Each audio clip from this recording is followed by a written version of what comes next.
Teman-teman, mari kita bersatu di dalam doa. Tuhan, terima kasih Tuhan untuk kesempatan yang indah ini. Terima kasih untuk momen di mana kita bisa bersama-sama meskipun nggak beribadah secara onsite, tapi kita bisa bertemu secara virtual melalui ruangan Zoom ini. Kami bisa menyembah Engkau bersama-sama. Dan sebentar kami ingin mendengarkan sedikit dari firman-Mu. Kami ingin mendengarkan sharing yang akan dibawakan oleh Kak Audrey dan Kak Dika. Tuhan yang sertai kami dalam pemberitaan firman Tuhan. Tuhan yang rendahkan hati kami agar kami mau belajar. Dan biarlah Roh Kudus yang berbicara ke setiap hati kami agar apa yang Engkau ingin katakan kepada kami melalui hamba-Mu bisa kami hidup di dalam keseharian kami dan kami bisa menjadi berkat buat orang lain. Terima kasih Tuhan. Dalam nama Tuhan Yesus kami berdoa dan mengucap syukur. Amin. Amin. Oke. Happy Sunday semuanya. Selamat hari Minggu. Wah, senang sekali ya udah ada banyak teman-teman yang hadir, yang udah join. Happy Sunday. Oke, aku di sini hari ini kita ada acara yang sedikit spesial ya, mungkin berbeda dengan biasanya. Biasanya kita langsung ke mendengarkan firman oleh pembicara, tapi hari ini kita juga nggak cuma itu, kita ada sedikit talk show nih, di mana kita mau berbincang-bincang, terutama dengan tema yang kita bawain hari ini, yaitu Christ-centered relationship. Christ-centered relationship, sebuah hubungan yang berpusatkan pada Kristus. Jadi kan kita udah sering gimana, oh Tuhan itu begitu mengasihi saya, Tuhan begitu mengasihi kita, ya rela mati untuk kita. Kita juga udah sering dengar bagaimana cintanya Tuhan itu begitu hebat, begitu luar biasa, yang akhirnya memampukan kita untuk mencerminkan cinta itu kepada sesama kita. Kita sering dibekali dengan hal-hal ini. Nah, jika demikian, kalau begitu, bagaimana kalau misalnya ketika kita masuk ke dalam konteks hubungan pacaran, dating, gitu ya. Bagaimana kasih Kristus itu bisa membentuk bagaimana kita mengasihi pasangan kita. Nah, ini yang mau kita bahas tentang hari ini, Christ-centered relationship. Dan hari ini kita udah kedatangan pembicara yang spesial, speaker-speaker kita. Ada Kak Dika dan Audrey, pasangan suami. Mereka adalah pasangan yang keren banget, sama-sama saling cinta Tuhan, saling mencintai satu sama lain, mengasihi sesamanya. Mungkin aku perkenalkan dulu ya pembicara kita ya. Kalau Audrey sendiri itu adalah temanku.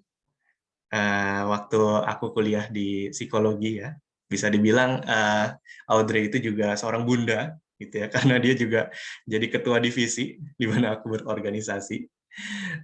Dan ternyata Audrey pada waktu kuliah juga punya pacar, namanya Kadika, gitu ya, seorang pastor muda juga yang aku sering juga lihat di Instagram gitu kan. Dan ternyata Kadika sama Audrey sama-sama founder ya, sama-sama mendirikan Infinite Community. Jadi kalau teman-teman pernah dengar Infinite Community, mereka lah papa mamanya gitu ya. Mereka ayah dan bunda dari Infinite Community. Dan ngomong-ngomong juga tentang mama papa, mereka baru aja menikah di tahun lalu ya, kalau nggak salah. Dan sekarang sudah dikaruniai seorang anak. Gitu ya. Jadi sembari punya anak-anak rohani di komunitas Infinite juga jadi papa mama beneran nih, karena baru aja melahirkan. Dan perjalanan mereka mulai dari dating sampai menikah, sampai akhirnya sekarang punya anak, itu juga mereka suka share-share di Instagram, entah melalui post atau story, dan itu memberkati banget. Kalau misalnya teman-teman baca, suka share pengalaman, dan tulisan-tulisan yang dihasilkan oleh kedua pasangan ini itu mengedukasi banget seenggaknya buat kita yang entah di musim singleness mungkin, entah kita yang lagi di musim dating, yang mau mempersiapkan untuk menikah, gitu ya. Dan ini kalau mengundang mereka berdua tuh rasanya tepat banget untuk membicarakan hal ini. Gitu. Jadi kita pertama-tama mau dengar dulu sharing dari firman Tuhan dari Kak Audrey dan Kak Dika. Dan baru itu setelah mendengarkan firman Tuhan, kita akan masuk ke talk show. Kita akan berbincang-bincang mengenai hal ini, gitu ya. Jadi tanpa berlama-lama lagi, aku serahkan ke Kak Dika dan Kak Audrey. Monggo, Kak Dika dan Kak Audrey. Oke, thank you Kevas buat opening yang luar biasa. Thank you juga buat teman-teman Youth Row yang sudah mengizinkan dan mengundang kami berdua boleh hadir di siang hari ini. Oh ya, by the way, happy Sunday. Kita berdua minta maaf nih kalau mungkin kita nggak satu frame ya, karena aku masih di gereja, ternyata nggak keburu untuk balik ke rumah. Dan sorry juga kalau misalnya tiba-tiba nanti akan ada suara-suara yang suara yang lain, tiba-tiba ada tante-tante teriak-teriak misalnya di luar, atau ada suara anjing menggonggong. Mohon tidak perlu dihiraukan teman-teman semua, fokus sama firman yang nanti akan aku bagikan. Nah tadi Kevas sudah perkenalkan diri kita. Thank you banget Kevas. Ya, aku Dika dan ini istriku di sebelahku namanya Audrey. Kita berdua tadi betul sudah menikah tahun 2020 lalu, dan Tuhan sudah mengaruniakan kita seorang putri yang lucu, yang imut-imut, yang sangat kita sayang, dan bersyukur ada dia di hidup kita yang membuat kita semakin saling mencintai akhirnya teman-teman semua. Oke, langsung aja mungkin Audrey akan bantu untuk share screen ya Audrey ya. Nanti kita akan bagi dua teman-teman. Maksudnya aku akan sharing sebagian, nanti Audrey akan sharing sebagian lagi teman-teman. Oke, ini tadi udah dikenalin ya sama Kevas ya. Nah, tema kita tuh menarik banget di di siang hari teman-teman ya, tentang Christ-centered relationship, dan khususnya dalam konteks dating ya teman-teman ya. Bagaimana kita mau belajar membawa hubungan kita kepada Kristus gitu, atau memusatkan hubungan kita kepada Kristus. Kita juga mau tahu nih kira-kira bagaimana Tuhan mengajarkan kita untuk mencintai, itu adalah bagaimana cara untuk kita juga bisa mencintai juga teman-teman, atau bisa mengasihi pasangan kita. Karena relationship consist of two humans sebenarnya. Nggak mungkin dong relationship cuma satu pihak doang, nggak mungkin. Pasti membutuhkan dua pihak, yaitu pria dan wanita, teman-teman semua. Jangan sampai salah ya, harus pria dan wanita, khususnya untuk konteks pasangan hidup ya teman-teman ya. Nggak boleh pria dengan pria atau wanita dengan wanita, harus pria dan wanita, karena itu memang nature yang Tuhan berikan buat kita untuk kita bisa memiliki pasangan teman-teman semua.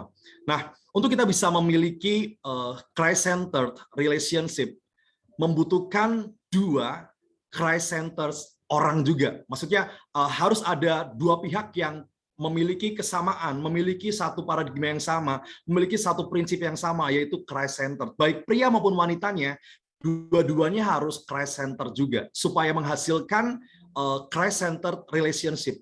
Karena nggak mungkin kalau misalnya cuma prianya doang nih yang betul-betul memfokuskan hidupnya sama Tuhan, atau memfokuskan hubungannya sama Tuhan, kemudian wanitanya ternyata tidak demikian, atau sebaliknya, mungkin cuma wanitanya saja yang berfokus sama Tuhan, tapi prianya tidak. Itu pasti tidak akan seimbang, tidak akan sepadan, teman-teman semua.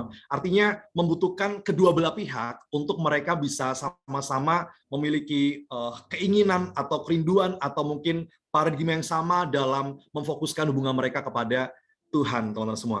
Dan bahkan sebenarnya Christ-centered itu, atau kehidupan Christ-centered, tidak dibeda-bedakan oleh hal apapun, teman-teman. Baik dari sisi health, baik karir, baik ministry, baik family, finance, education, marriage, business, semuanya bahkan harusnya berfokus sama Kristus. Nggak cuma di satu part saja teman-teman semua, tapi dalam segala hal, dalam apa yang kita lakukan, apa yang sedang kita kerjakan, bersama dengan siapa kita mengerjakannya, atau kapan kita mengerjakannya, Kristuslah yang harus menjadi pusat dalam kehidupan kita orang-orang percaya, anak-anak muda, teman-teman semua. Dan Christ-centered itu selalu ngomongin tentang Dia. It always talk about Jesus, bukan about us atau about kita, teman-teman semua. Next slide, Audrey. Nah, Christ-centered itu selalu atau adalah apa yang selalu membuat hati Tuhan senang. Bukan kira-kira gue harus terlihat seperti apa nih, harus lihat baik dan benar. Jadi bukan soal kitanya, tapi soal Tuhannya sebenarnya. Dan jangan sampai yang gue lakuin ternyata nyakitin hati Tuhan. Jadi bukan soal kitanya, tapi soal Tuhannya. Kadang kan kita merasa bahwa oh kalau misalnya gue Christ-centered, berarti gue harus mengikuti apa yang kehendak Tuhan supaya kita nggak dihukum. Itu keliru teman-teman semua. Tapi ketika kita betul-betul mau memfokuskan kehidupan kita, memfokuskan hubungan kita sama Tuhan, bukan lagi soal kitanya, tapi soal Tuhan itu sendiri. Bahkan menarik pada saat aku dan Audrey menikah, satu ayat yang yang kita berdua sempat diskusikan sama-sama sampai waktu itu sempat bikin aku meneteskan air mata adalah ternyata Tuhan dulu yang mengasihi kita gitu loh. God yang first love us gitu dan semua itu yang membuat aku merasa bahwa kenapa hubunganku dengan Audrey dalam memasuki pernikahan nanti bahkan dalam hubungan sebelumnya harus menjadikan Tuhan yang terutama, harus jadikan Tuhan yang menjadi fokus karena sebenarnya Dia dulu yang lebih dulu mengasihi aku, mengasihi Audrey, mengasihi kita semuanya sehingga kita dimampukan juga untuk kita bisa mengasihi Tuhan dan segala sesuatu nanti kembali untuk Tuhan, bukan untuk kepentingan kita, bukan untuk keuntungan kita, tapi untuk Tuhan itu sendiri teman-teman semua. Next slide. But why? A Christ-centered man or woman will desire for a relationship that please God. Gitu. Jadi memang baik pria maupun wanita yang mereka Christ-centered atau mau memfokuskan hubungan mereka sama Tuhan, mereka harus punya keinginan, desire, punya kehausan, kerinduan untuk membuat satu hubungan yang menyenangkan Tuhan sebenarnya. Jadi sekali lagi fokusnya adalah bagaimana kita bisa menyenangkan Tuhan. Karena tanpa adanya kerinduan atau keinginan atau gairah untuk menyenangkan Tuhan, itu namanya self-centered, bukan Christ-centered, teman-teman semua. So kita perlu membedakan ya, karena terkadang ketika kita mulai menjalin hubungan, kita kadang salah nih teman-teman semua, salah paradigmanya. Kadang orang berpikir bahwa, Kak, aku mau cari pacar deh supaya aku bisa bahagia. Kak, aku mau cari pacar deh supaya dia bisa memenuhi kebutuhanku akan cinta. Itu akhirnya menjadi self-centered teman-teman semua. Karena ternyata pada kenyataannya ketika kita berpacaran atau ketika kita sedang membangun hubungan, belum tentu pasangan kita bisa membahagiakan kita terkadang teman-teman semua. Belum tentu kita bisa memenuhi juga ekspektasi dari pasangan kita. So kalau misalnya ternyata kita mendasarkan hubungan kita pada self-centered, otomatis yang ada adalah kekecewaan. Yang ada adalah kerugian, karena kita akan merasa bahwa apa yang kita lakukan adalah sebuah kerugian. Tapi berbeda ketika kita betul-betul mendasarkan hubungan kita kepada Tuhan. Kita mau menyenangkan hatinya Tuhan, walaupun mungkin kita nggak terima feedback bahkan, atau kita nggak terima apa yang baik untuk kita, tapi karena kita tahu bahwa kita mau mengasihi pasangan kita karena Tuhan, yang ada kita pasti akan tetap bersuka cita, teman-teman semua. Next slide, Audrey. Nah, kenapa kok harus Christ-centered relationship? Kenapa kok harus hubungan yang berfokus sama Tuhan? Kita sama-sama lihat dalam 1 Yohanes 4 ayat yang ke-16b, teman-teman semua. Dalam terjemahan NIV dikatakan bahwa God is love. Whoever lives in love lives in God, and God in them. Tuhan adalah kasih, teman-teman semua. So yang hidup dalam kasih berarti dia juga hidup dalam Tuhan dan Tuhan ada di dalam dia, karena kepenuhan Tuhan, nature Tuhan adalah kasih, teman-teman. Jadi ketika kita hidup dalam kasih, berarti kita sedang hidup dalam Tuhan juga. Kita sedang berada dalam lingkarannya Tuhan dan Tuhan ada dalam kehidupan kita. God is love, not God has love ya teman-teman ya. Karena gini, kalau misalnya God has love, artinya cinta Tuhan bisa habis. Ketika dia kecewa sama kita, ketika Tuhan kecewa sama kita, ketika Tuhan melihat kita berdosa, cinta yang Tuhan punya bisa habis, teman-teman. Kalau dia has love. But ternyata nggak seperti itu. Tapi apa yang terjadi? God is love. Tuhan adalah kasih itu sendiri. Sehingga sekalipun mungkin setiap hari bahkan kita mengecewakan dia, karena dia adalah cinta, dia nggak akan pernah kehabisan cinta, teman-teman. Oleh karena itu, ketika kita mau bisa mengasihi pasangan kita, atau kita bisa dating dengan cara yang benar, Christ-centered dating atau Christ-centered relationship, maka kita harus betul-betul berfokus sama Tuhan. Dan kita harus melibatkan Tuhan dalam hubungan kita, because it is impossible to love without God, teman-teman. Nggak mungkin kita bisa mencintai, kita bisa mengasihi tanpa Tuhan, itu nggak mungkin. Yang ada cinta kita adalah cinta yang palsu, karena kita punya keinginan, atau kita punya misalnya apa ya, kayak ekspektasi sama seseorang, atau kita punya tuntutan sehingga kita bisa mengasihi. Tapi percaya, kalau cinta kita didasari sama Tuhan yang hadir dalam kehidupan kita, yang memenuhi kehidupan kita, maka kita akan betul-betul memiliki kasih yang tepat dan sempurna. Nah, ini sebelum aku kasih ke Audrey, yang terakhir, bagaimana Tuhan mencintai kita, mengajarkan kita untuk bagaimana kita bisa mencintai orang lain, teman-teman semua. Gimana caranya? Nanti Audrey akan coba paparkan lebih dalam lagi. Silakan Audrey. Oke, thank you Kak Dika. Bahasanya paparkan. Udah kayak mau presentasi Kayak lagi kerja. kuliah kita ya.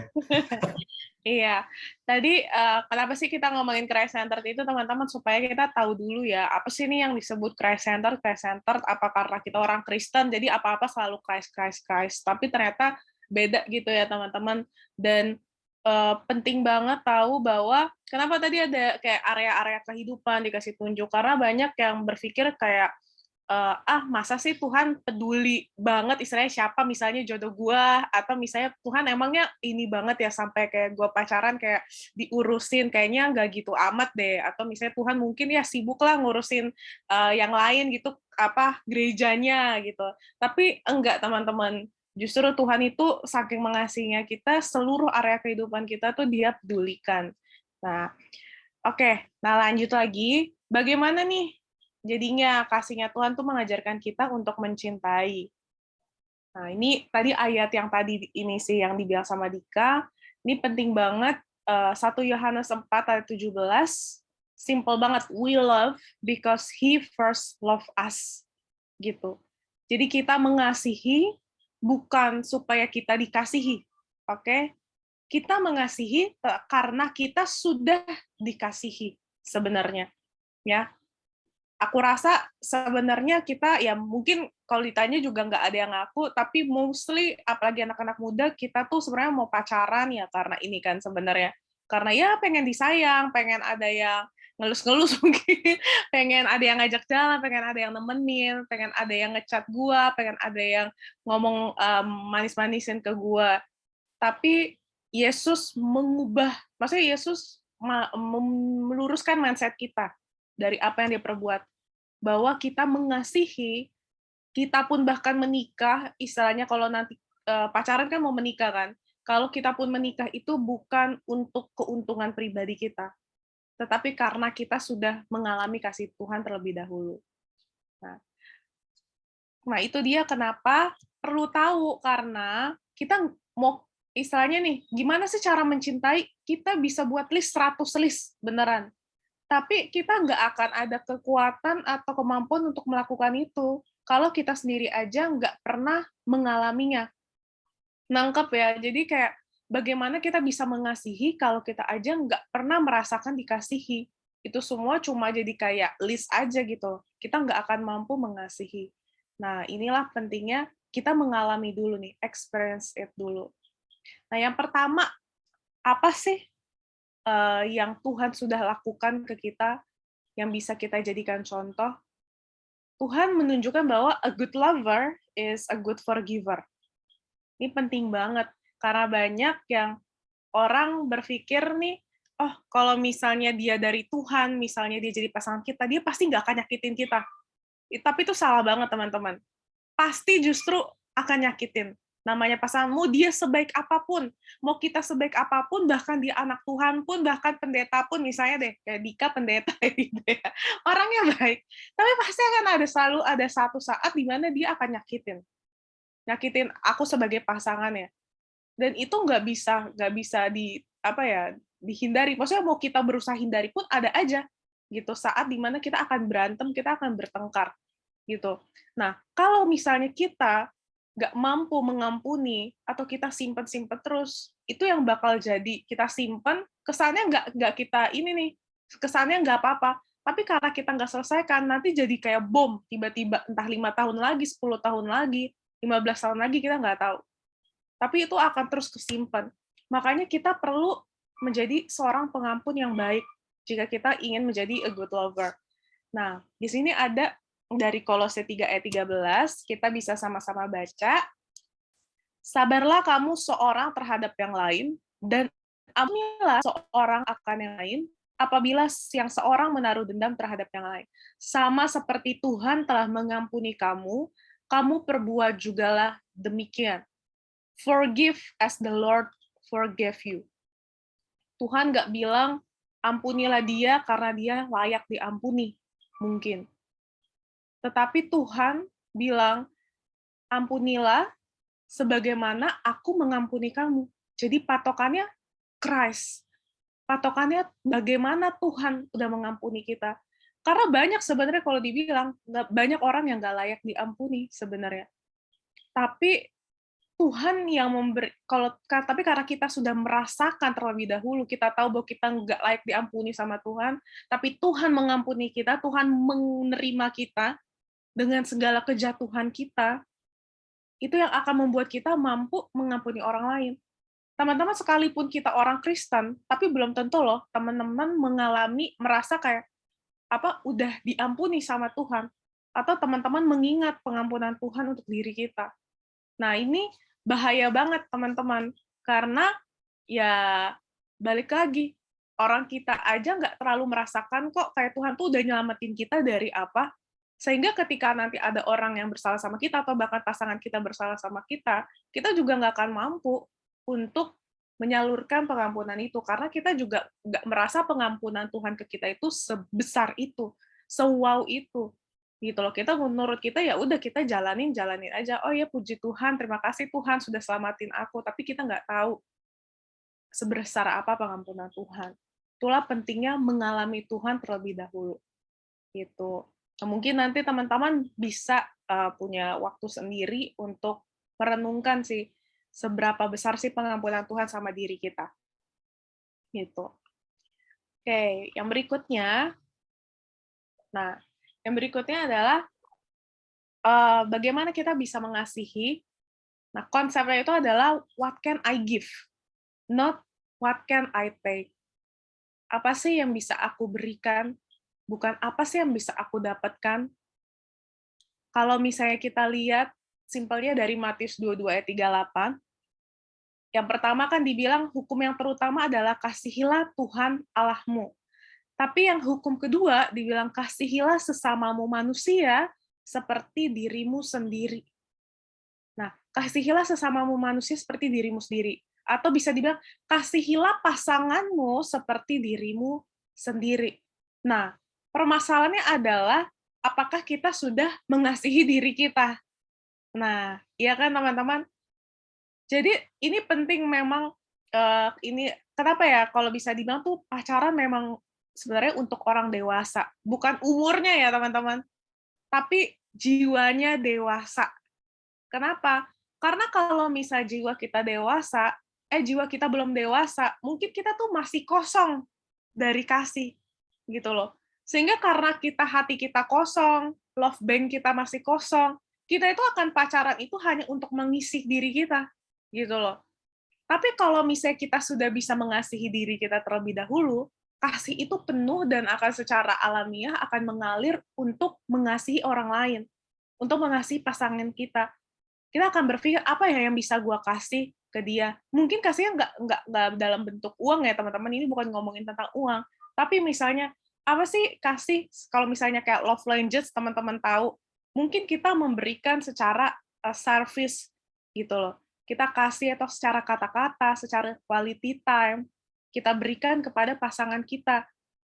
Nah, banyak orang mengira dia memberi, tapi sebenarnya memberinya itu bukan untuk orang lain, tapi memberinya untuk diri kita, gitu. Kalau kita memberi untuk orang lain, kita akan bertanya nih, pasangan kita tuh sukanya apa sih? Apa sih yang membuat pasangan kita seneng, gitu. Kalau misalnya cewek-cewek biasanya kan banyak sukanya tuh apa ya, perkataan gitu ya, kata-kata. Tapi yang cowok kayak males ngomong gitu ya, biasanya kan.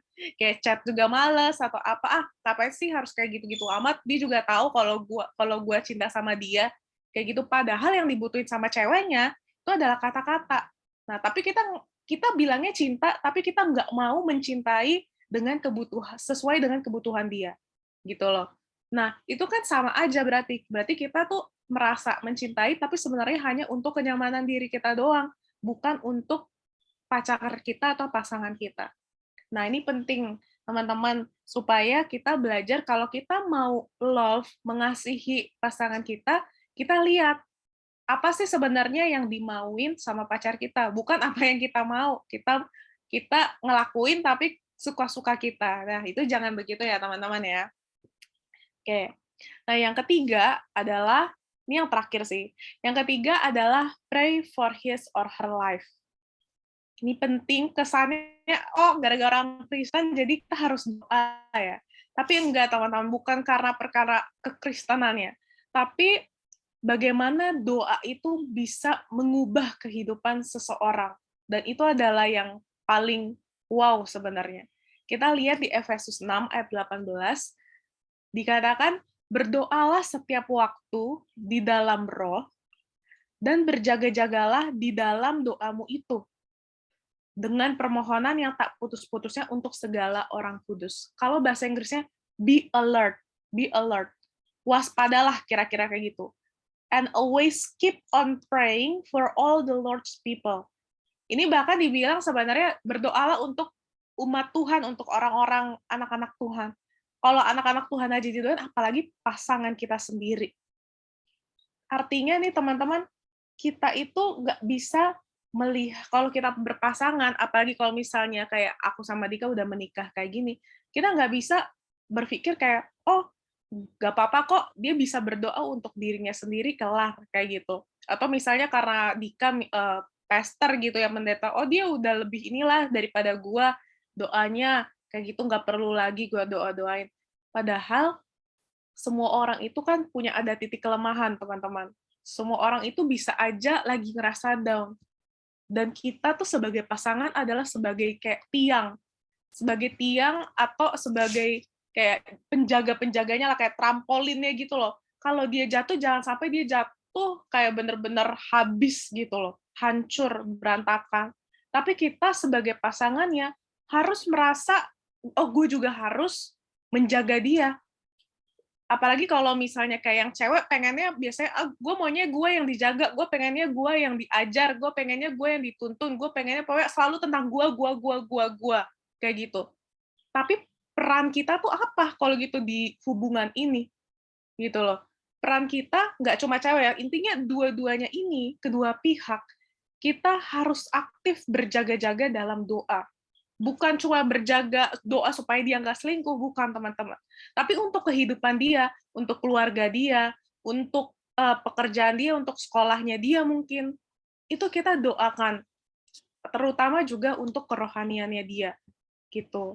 Jadi ini penting banget dan percayalah bahwa doa kita itu didengar sama Tuhan. Sekalipun mungkin kita bukan pendeta, kita bukan orang yang apa ya, yang ngerasa suci banget gitu.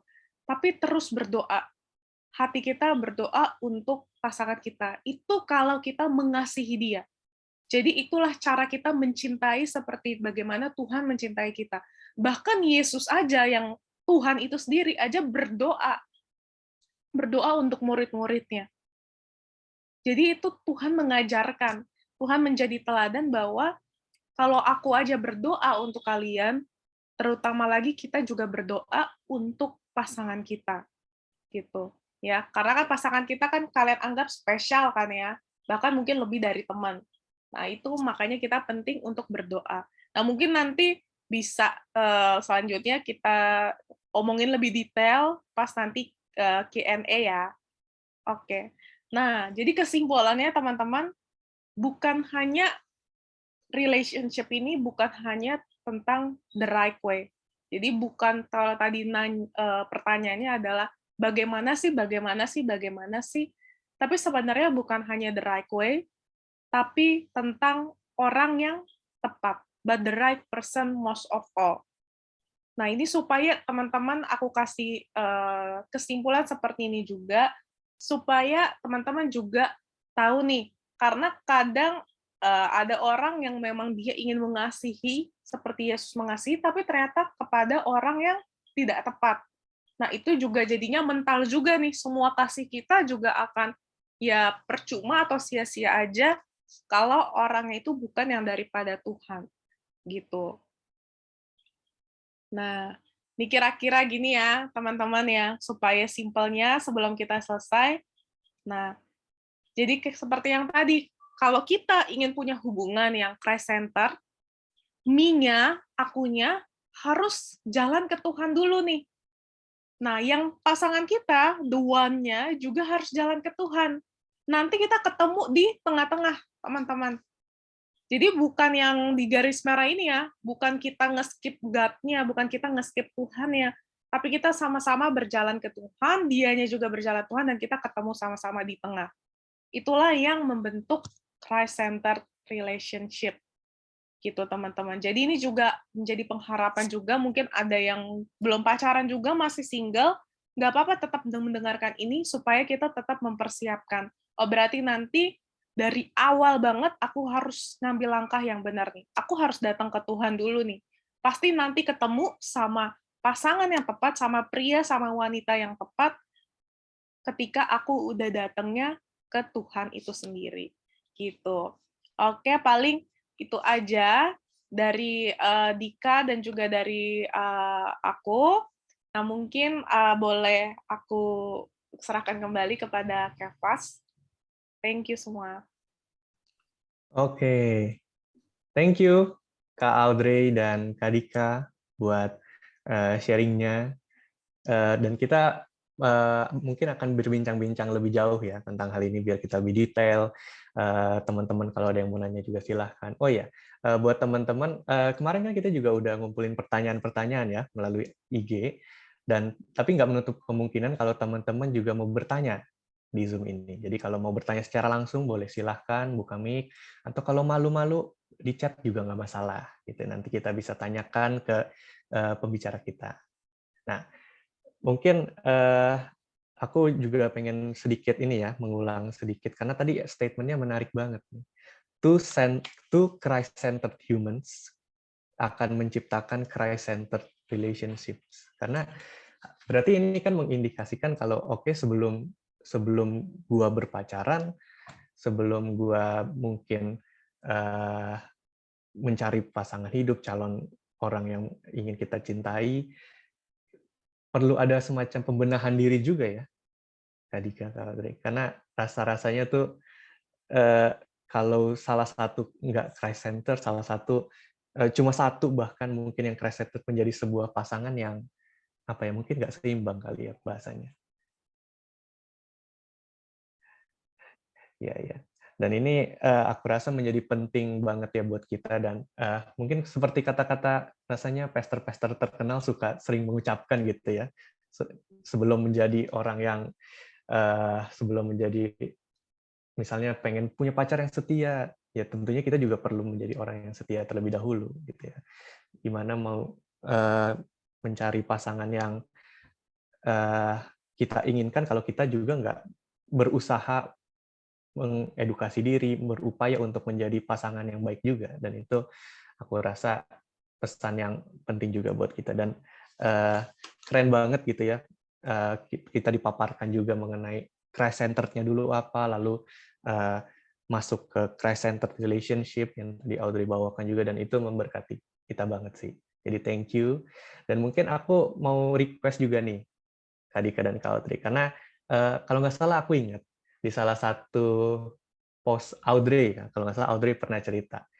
Ya, seperti yang tadi dikatakan juga sih, kalau masing-masing dari Kak Dika dan Kak Audrey itu mendoakan dulu, bahkan sebelum pacaran, mendoakan dulu, oh ini orang yang tepat atau bukan ya. Mungkin boleh nggak di-sharingkan Kak Dika dan Kak Audrey mengenai pengalaman ini, cerita ini? Oke, thank you Kevas, boleh banget dong. Ini dari aku dulu ya kali ya. Nanti Audrey boleh nambahin. Jadi sebelum aku ketemu sama Audrey, ini sebuah cerita sejarahnya nih teman-teman semua. Sebelum aku ketemu sama Audrey, aku tuh udah punya pacar sebenarnya. Aku udah punya pacar yang waktu itu tuh kita udah sempat merencanakan untuk masuk ke jenjang. Aku sudah menekan, sorry ya kalau misalnya internetnya nggak stabil, teman-teman. Bukan karena masalah long distance relationship-nya, teman-teman ya. Pacarku waktu itu kita pasangan di Jogja, teman-teman, dan aku harus pindah ke Jakarta. Memang secara jarak kita jauh, tapi saya bukan karena itu sih. Tapi karena dalam hatiku tiba-tiba aku bertanya, gitu loh, apakah si pacarku yang sekarang ini betul-betul yang dari Tuhan, yang tepat untuk menjadi pasangan hidupku ke depannya, atau bukan gitu. Sampai akhirnya itu membuat aku mau berdoa dan berpuasa, teman-teman. Waktu itu kebetulan ada ajakan lah untuk kita berdoa puasa Esther. Kalau teman-teman pernah dengar tuh, yang 3 hari 3 malam kita nggak makan nggak minum, tapi nggak cuma sekali gitu. Jadi 10 kali berturut-turut. Jadi misalnya minggu ini hari Senin sampai hari Kamis kita puasa, nanti minggu depan lagi sampai 10 kali berturut-turut. Cuman untuk tanya sama Tuhan gitu. Aku mau butuh konfirmasi nih, kira-kira tepat atau enggak sih si pacarku yang waktu itu tuh menjadi pasangan hidupku ke depan, atau Tuhan punya rencana yang berbeda, atau Tuhan punya rencana yang lain gitu kan.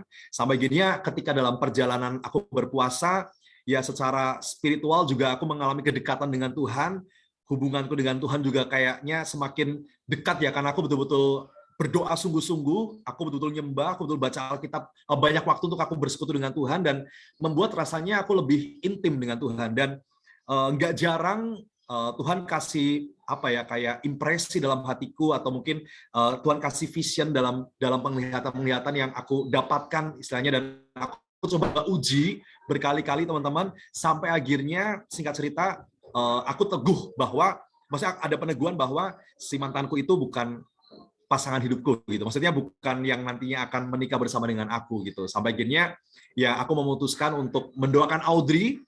Kemudian sama-sama confirm, Audrey pun confirm, aku pun confirm. Tapi nanti Audrey punya cerita versinya dia juga nih teman-teman semua, karena kita betul-betul match akhirnya dalam doa itu gitu. Jadi memang betul ya Kevas ngomong bahwa dulu kita sempat berdoa bahkan berpuasa 10 kali puasa Esther, cuman untuk tanya Tuhan kira-kira benar nggak sih pasanganku ini dari Tuhan atau bukan gitu, dan tanya sama Tuhan kehendak Tuhan itu seperti apa gitu. Mungkin Audrey boleh menambahkan. Iya, oke, thank you Kak Dika. Mungkin aku agak singkat aja ya. Kebetulan tadi juga karena Dika bilang, Dika tuh udah doain mantannya. Nah ini soal pelajaran yang bagus teman-teman. Karena waktu Dika doain mantannya, maksudnya sebelum jadian sama mantannya, itu Dika itu lebih kayak propose gitu. Tuhan, aku pengen sama dia. Kayak gitu. Pokoknya gue maunya sama dia. Kayak gitu. Dan menariknya adalah Tuhan benar-benar jadikan Dika dengan mantannya kayak gitu loh. Nah, tapi ketika waktu berdoa puasa yang dia berdoa yang akhirnya benar-benar bertanya sama Tuhan dan sebelum putusnya mereka, disitulah Dika berbeda doanya. Bedanya itu bukan minta putus, tapi bertanya kayak, Tuhan sebenarnya ini kehendak Tuhan apa enggak? Jadi teman-teman ternyata sekalipun kita berdoa sama Tuhan, belum tentu doa kita tepat, tapi Tuhan bisa aja kabulin, tergantung dengan seizin Tuhan untuk kita mungkin belajar gitu. Nah, jadi ketika doa itu, nah aku pun juga kenapa aku berdoa sebenarnya bukan karena kita saling suka, tapi memang ini ya dari kebetulan dari ada pendoa-pendoa di gereja kita itu mendapatkan inilah ya, maksudnya kayak ada rasa Roh Kudus tuh berbicara sama mereka. Ini ada kesaksian dari 4 ibu-ibu loh, dan ini mereka nggak saling tahu sama sekali. Di mana tuh Roh Kudus tuh berbicara sama mereka bahwa Dika itu akan menjadi gembala di gereja, gitu. Nah itu kita nggak sama sekali pacaran, kayak gitu, nggak saling suka juga, nggak ada lagi PDKT, dan Dika juga nggak ada niatan mau jadi pendeta di gereja kita, cuma numpang orang jemaat aja gitu loh. Nah, tapi ketika Tuhan berbicara seperti itu, kebetulan juga sama mama aku gembala di gereja.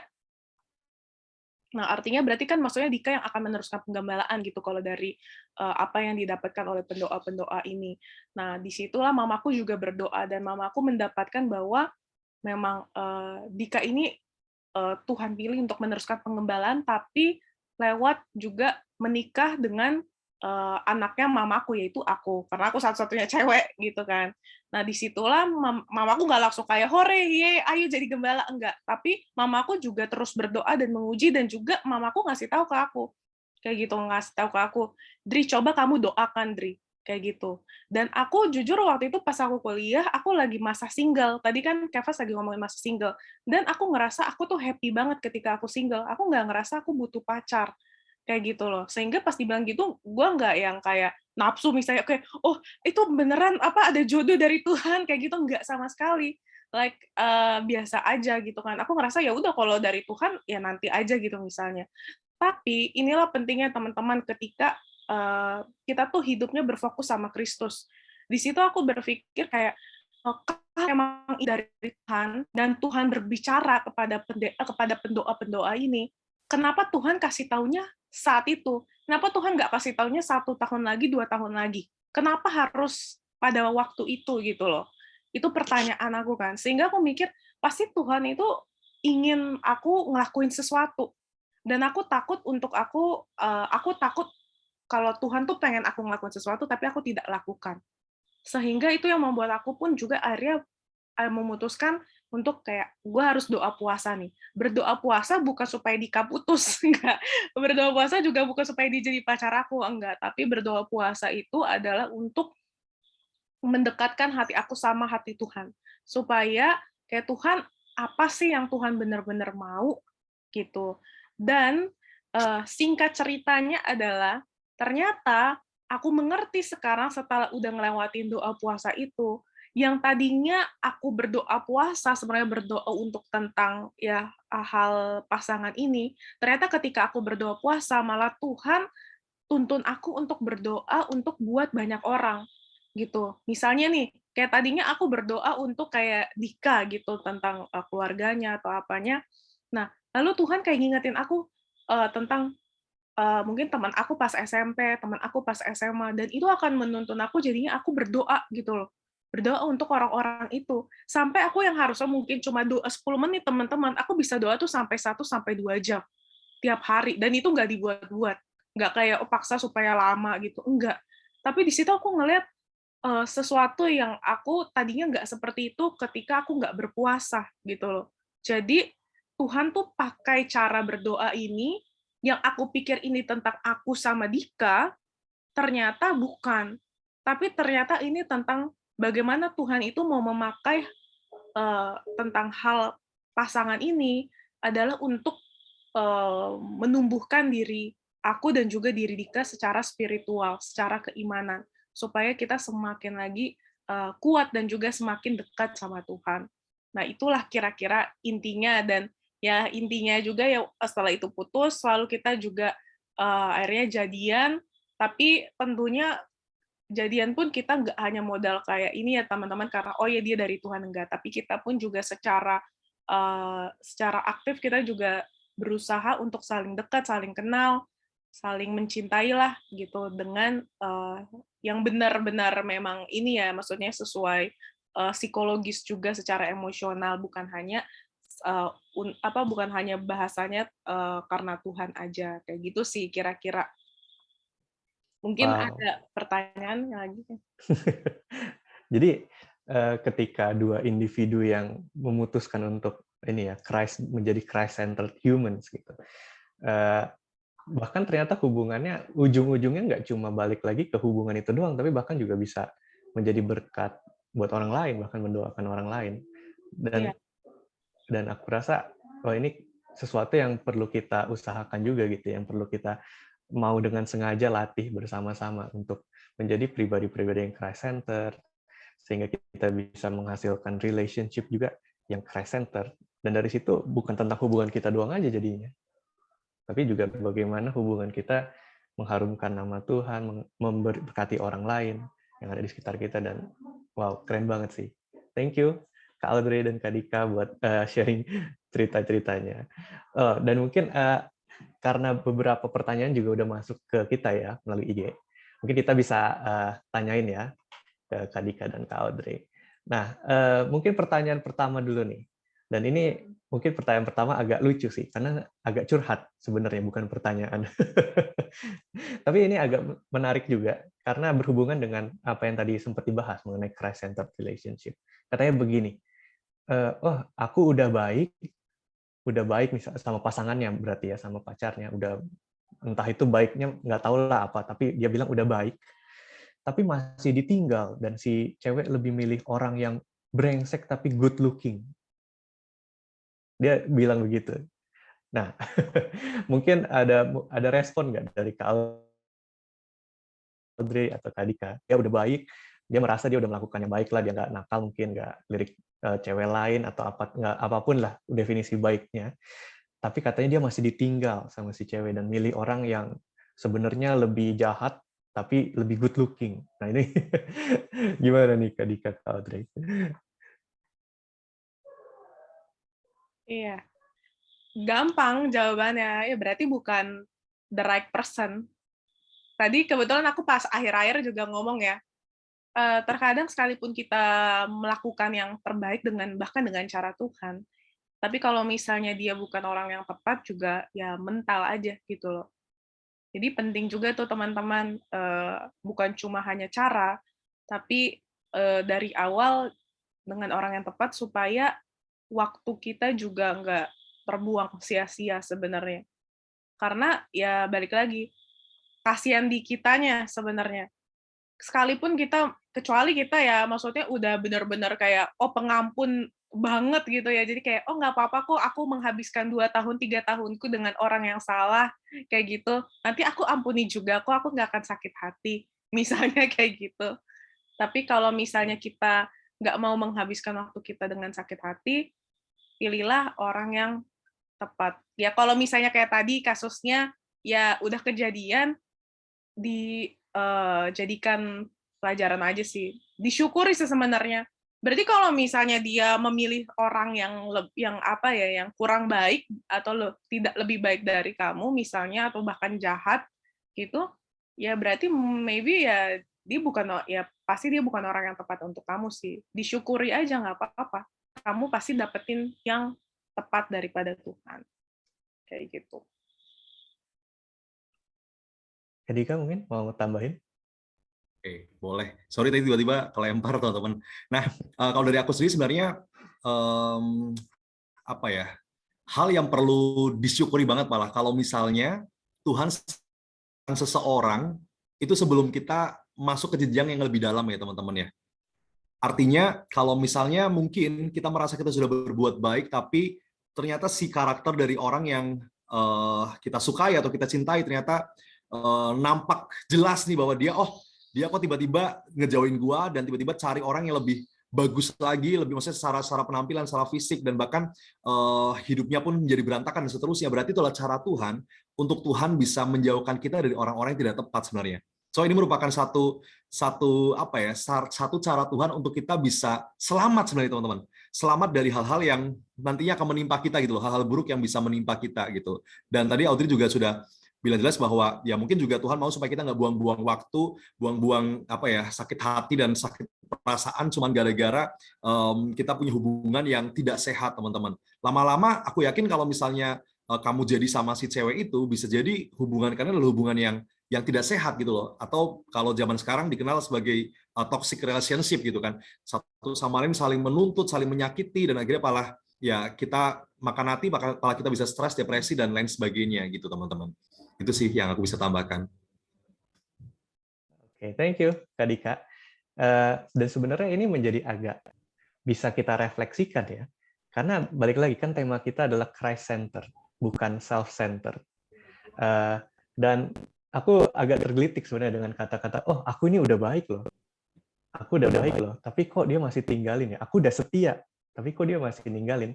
Agak sedikit, ini sebenarnya aku sempat baca juga di postnya Kak Joshua Iwan Wahyudi ya, kalau hati-hati loh kalau kita kecewa karena kita udah berbuat baik gitu ya, ada indikasi kalau perbuatan baik kita itu justru untuk memanipulasi atau mengontrol orang tersebut. Minggu lalu itu Kak Merik, dia juga sempat khotbah minggu lalu di kita, mengatakan juga yang sama. Kalau kebaikan tanpa kasih, hati-hati, itu bisa jadi hanya sekedar manipulasi. Kalau kita itu berbuat baik supaya dia melakukan itu ke kita juga. Jadi kalau dalam konteks pacaran, kita berbuat baik, setia, mungkin apa ya, jajanin A, jajanin B, atau tadi mungkin bahkan berusaha mendengar love language pacar kita. Tapi kalau motivasinya ujung-ujungnya cuma untuk membuat dia setia juga, membuat dia melakukan hal-hal baik itu balik kepada kita, jangan-jangan mungkin kasihnya nggak setulus itu. Mungkin hanya sekedar untuk memanipulasi orang tersebut, mengontrol orang tersebut untuk melakukan hal yang justru sebenarnya ujung-ujungnya self-centered lagi.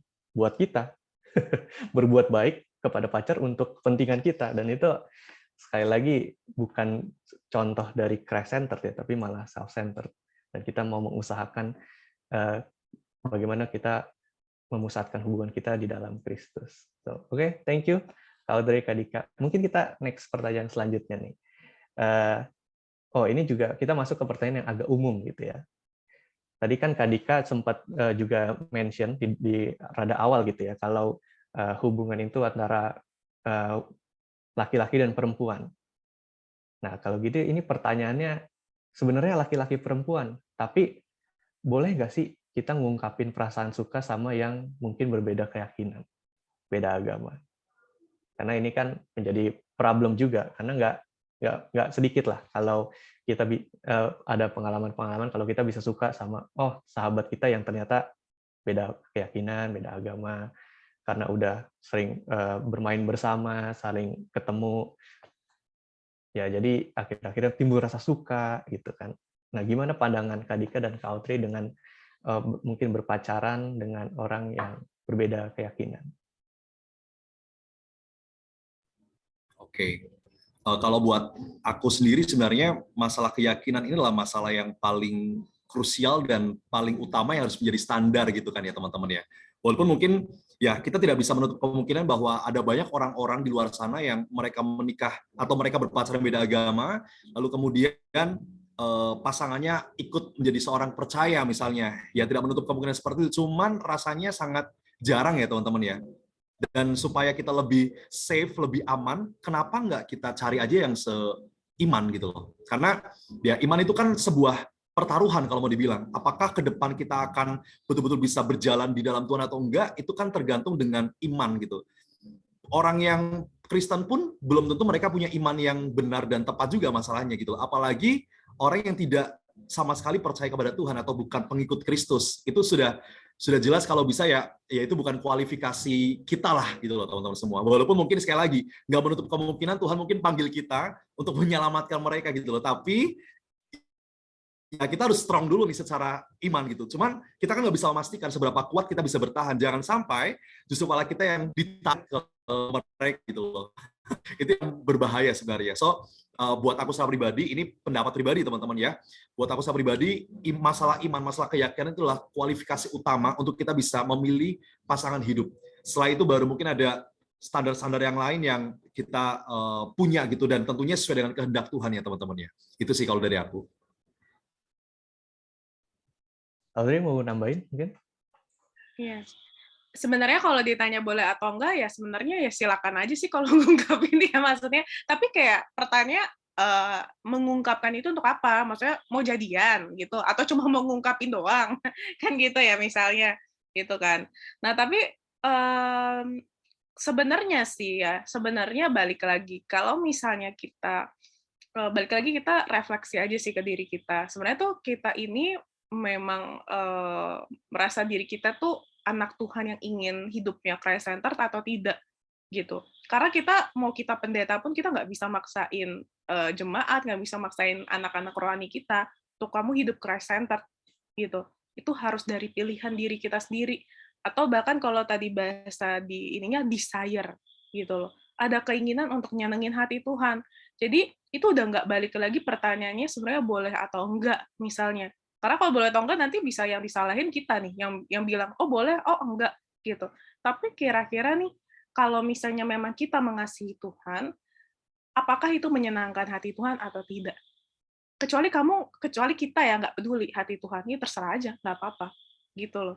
Jadi balik lagi tentang bagaimana kita ngerasa kayak aku tuh ingin hidup menyenangkan hati Tuhan dan jangan sampai aku menyakiti hati Tuhan. Bukan jangan sampai aku kena hukuman, tapi jangan sampai apa yang gue perbuat ini tuh menyakiti hati Tuhan loh ternyata gitu.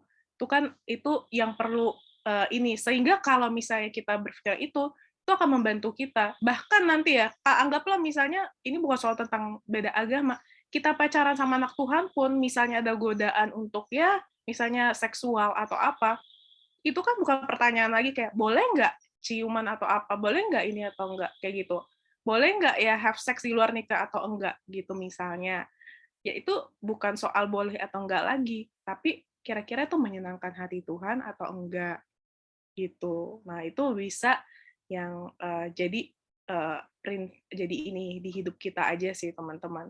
Simple kok pertanyaannya, tapi dipegang aja terus. Setiap kali kita ada godaan misalnya, bingung mau ngapain, coba aja ditanya ke diri kita gitu. Ya. Dan itu kayaknya mindset yang penting banget ya, karena itu paradigma yang sangat jauh berbeda. Yang satu dimotivasi atau didorong oleh rasa cinta, oleh rasa kasih, tapi yang satu lagi didorong oleh rasa takut, gitu ya. Takut dihukum, takut dapat getahnya lah akibatnya. Tapi yang satu bertanya tentang apakah ini melukai hati Tuhan, dan itu aku rasa motivasi yang jauh lebih kuat dari sekedar rasa takut. Gitu ya. Itu jawaban yang wow, mantap sekali. Thank you Kak Audrey dan Kak Dika. Ini ada pertanyaan lagi nih. Setelah mungkin tadi kan kita bicaranya agak-agak belum pacaran gitu ya, mengungkapkan perasaan. Nah, tapi kalau misalnya setelah kita sudah berpacaran, bagaimana sih cara mempertahankan hubungan yang lama, misalnya, mungkin aja udah lebih dari 3 tahun, 4 tahun, tapi belum ada kepastian nih. Karena kan tadi Kak Audrey dan Kak Dika sempat mention juga kan, kalau kita pacaran untuk nanti ujungnya bisa masuk ke tahap pernikahan. Nah, gimana kalau misalnya toh hubungan udah berpacaran lama, tapi belum ada kepastian juga. Nah, ini kira-kira gimana nih?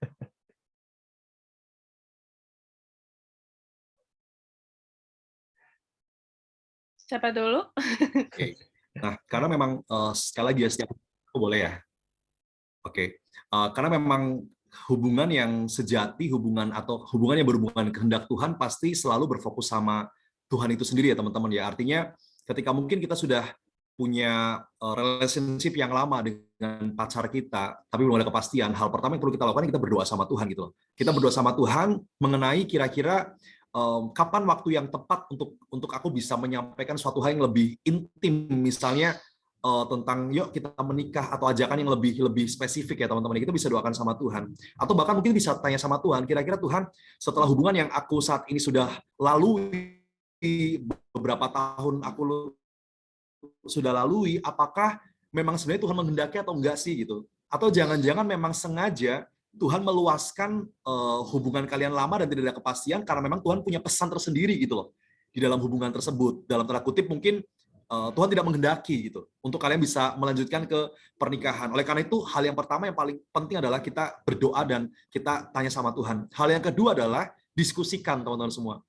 Diskusikan sama pacar kalian atau sama pasangan kalian, kira-kira ini hubungan mau dibawa kemana sih gitu. Karena ya tentunya setiap hubungan harus ada goalnya dong gitu loh. Harus ada tujuannya, nggak mungkin kita cuma pacaran sambil mengalir-mengalir aja, nggak mungkin seperti itu. Makanya aku tuh selalu mengajarkan ke teman-teman di komunitas ketika mereka sharing sama aku selalu bilang sama mereka bahwa sebelum kalian jatuh cinta, kalian berteman dulu aja gitu loh. Artinya jangan cepat-cepat atau jangan buru-buru jatuh cinta. Karena kalau kalian sudah jatuh cinta, akhirnya terkadang keputusan-keputusan yang kalian buat itu bisa keliru karena ya cinta itu kan kadang apa ya kalau mau dibilang ya blind lah ya, kadang buta gitu loh, kadang ambil keputusan yang keliru dan sebagainya. Makanya jangan sampai kita buru-buru jatuh cinta, berteman dulu supaya apa? Supaya dalam pertemanan itu kita juga punya plan ke depan.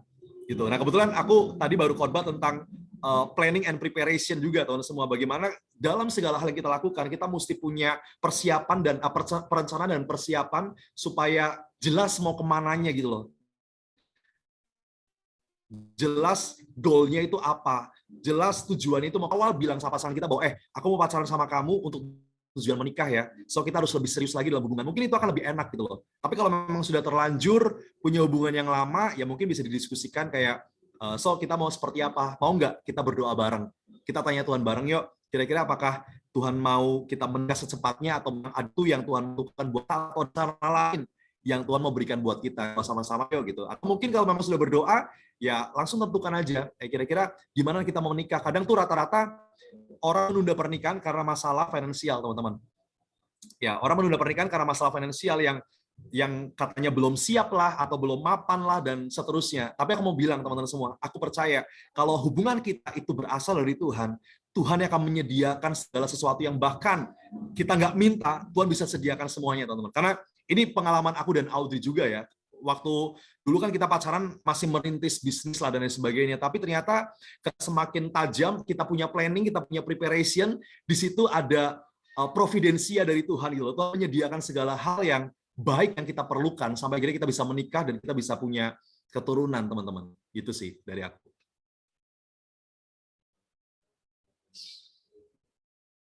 Mau nambahin, Audrey? Iya. Kalau tadi Dika sebenarnya kan intinya tanya ke Tuhan, tanya ke pasangan. Kalau dari aku tambahin satu lagi, tanya ke diri sendiri juga. Jadi tanya ke diri sendirinya itu adalah ya tadi kalau aku ambil dari pertanyaannya kan maksudnya kepastian untuk ini ya, maksudnya kepastian ke jenjang selanjutnya ya. Yaitu kita perlu tanya diri sendiri sih, tanya diri sendiri tentang apakah memang orang pasangan kamu ini, pacar kamu ini adalah orang yang kamu mau habiskan seluruh masa hidup kamu bersama dia, gitu. Jadi jangan kita itu masuk ke jenjang pernikahan karena kayak rasa sayang investasi, gitu loh. Kayak, "Oh, aduh gue udah pacaran lama, masa gue harus putus?" Kayak gitu. "Gue harus cari yang baru lagi, capek lagi nanti mesti bangun lagi pacaran." Kayak gitu. Nah, banyak banget tuh yang kayak gitu. Pertanyaannya kenapa harus dipertahankan, gitu kan. Tadi nanya, bagaimana mempertahankan, tapi layak dipertahankan, gitu loh. Layak nggak orang ini dipertahankan untuk hubungan kita? Misalnya kita juga bisa tanya, kira-kira orang pacarmu ini, kamu pengen nggak dia jadi misalnya bapak atau jadi atau jadi ibu untuk anak-anak kamu nanti? Jadi jangan cuma sekarang, oh gue cinta, tapi udah tahu misalnya kelakuannya itu, ya misalnya kasar atau apa gitu untuk nanti kalian punya anak atau apa berbahaya, atau misalnya dia males-malesan nggak mau kerja atau apa gitu. Ya itu perlu banget kalian pertanyakan ke diri kalian. Karena banyak banget yang sebenarnya bukan pasangan kita yang membohongi kita, tapi kita yang bohongin diri kita sendiri. Kita pikir kayak, oh dia bakal berubah kok, gitu. Jadi kita tuh kayak nggak sadar gitu. Jadi kita tuh bermimpi dengan, maksudnya kita tuh berpengharapan itu berdasarkan impian aja, bukan berdasarkan fakta. Tahu dari mana dia bakal misalnya nih, tahu dari mana kalau pasangan kamu bakal jadi orang yang bisa mencukupi kebutuhan kamu, misalnya kalau cewek biasanya nyari suami, maksudnya nyari suami sebagai apa ya, pemberi nafkah, misalnya kayak gitu. Tahu dari mana dia akan mencukupi gitu, padahal misalnya dia belum kaya gitu. Nah, tapi kita bisa lihat, oh dia pekerja keras, dia inisiatif, dia nggak males-malesan. Itu berdasarkan fakta. Jangan kita bodohi diri kita ngerasa padahal dia istilahnya nggak berusaha ini, nggak berusaha apapun, tapi kita berdoa aja gitu kayak Tuhan nanti pasti Tuhan berkati aku, Tuhan pasti cukupkan aku misalnya. Tapi kenyataan yang kita lihat dia malas-malasan aja, kita bohongi diri kita sendiri misalnya. Nah, itu perlu tuh teman-teman kita tanyakan ke diri kita sendiri gitu sih. Ya, wow. Jadi selain tadi Kak mention tentang ya konfirmasi sama Tuhan, kita berdoa, tapi juga kita bisa diskusikan ya dengan pasangan kita. Selayaknya hubungan sehat ya sepatutnya bisa berdiskusi seharusnya ya, bisa membicarakan hal-hal mungkin yang nggak enak, tapi ya mau nggak mau harus didiskusikan. Dan yang terakhir dari Audrey juga sebenarnya agak menusuk sih. Tapi ya mau nggak mau mesti kita mawas diri juga ya, kalau ternyata kita membohongi diri atau tadi malas ngulang dari awal lagi, jadinya jalanin aja, kan itu agak bahaya juga. Dan aku rasa ini 3 hal yang patut kita tanyakan ya. Tanya Tuhan, berdiskusi dengan pasangan, dan bisa tanya diri sendiri. Oke, karena waktu kita juga udah mau jam 12, aku rasa kita berbincang dengan udah agak lama, dan sebenarnya produktif juga ya. Aku rasa banyak insight-insight, banyak daging lah yang kita dapatkan hari ini, entah itu melalui firman, yang tadi Kak Audrey dan Kak Dika udah bawain, ataupun melalui kita talk show kayak gini ya, Q&A. Aku rasa ini menjadi trigger untuk kita bisa kembali melihat hubungan kita yang mungkin lagi kita jalanin, mungkin pribadi kita, apakah kita juga menjadi pribadi-pribadi yang Christ-centered, dan ini bisa menjadi bibit buat kita menjadi pribadi yang semakin dewasa ya di dalam Tuhan. Dan mungkin sebelum nanti Kak Audrey dan Kak Dika boleh berdoa untuk ini, boleh nggak Kak Dika dan Kak Audrey mungkin kasih sedikit statement terakhir lah untuk kita. Dan setelah itu Kak Dika boleh pimpin kita dalam doa mungkin. Oke, thank you Kevas. Mungkin dari aku dulu. Hal yang paling benar, yang paling tepat adalah ketika kita mendasarkan hubungan kita di dalam Tuhan ya teman-teman ya. Karena mungkin hal baik bisa kita dapatkan di luar gitu, tetapi ternyata belum tentu hal yang baik itu adalah hal yang tepat. Kecuali kalau memang betul-betul kita mendasarkan kehidupan kita, mendasarkan hubungan kita, mendasarkan apa yang kita lakukan di atas dasar kebenaran, yaitu Tuhan itu sendiri. Oleh karena itu sangat penting buat kita anak-anak Tuhan untuk mulai saat ini merenungkan kira-kira ketika kita mau menjalin satu hubungan, apakah hubungan itu yang nantinya akan menjadi self-centered relationship atau Christ-centered relationship. Dan aku percaya kalau hubungan itu kita dasarkan kepada Tuhan, fokusnya adalah Tuhan, kita akan mengalami kebahagiaan yang sejati. Sekalipun terkadang kita nggak mendapatkan kebahagiaan dari pasangan kita, tapi karena hubungan kita tujukan kepada Tuhan, bukan tentang apa yang aku dapatkan, tetapi tentang apa yang aku bisa berikan kepada Tuhan, maka kita akan menerima sukacita yang luar biasa, teman-teman semua. Thank you. Oke. Kalau dari aku sih mungkin aku pengen menyampaikan untuk teman-teman mungkin yang lagi single, yang belum punya pacar gitu ya. Teman-teman kalau yang masih single itu nggak perlu bersedih hati, nggak perlu dengerin kata orang kalau ngatain jomblo atau apa. Karena sebenarnya masa single itu bukan masa pasif, tapi masa aktif. Tadi benar banget kata Kevas, itu masa pembenahan diri sebenarnya. Jujur agak susah untuk kita baru berbenah itu misalnya pas udah dating, udah pacaran. Jadi kalau mau dating kita nanti sehat, dating kita tepat, itu kita gunakan sebisa mungkin masa single kita tuh untuk menyelesaikan PR-PR kita.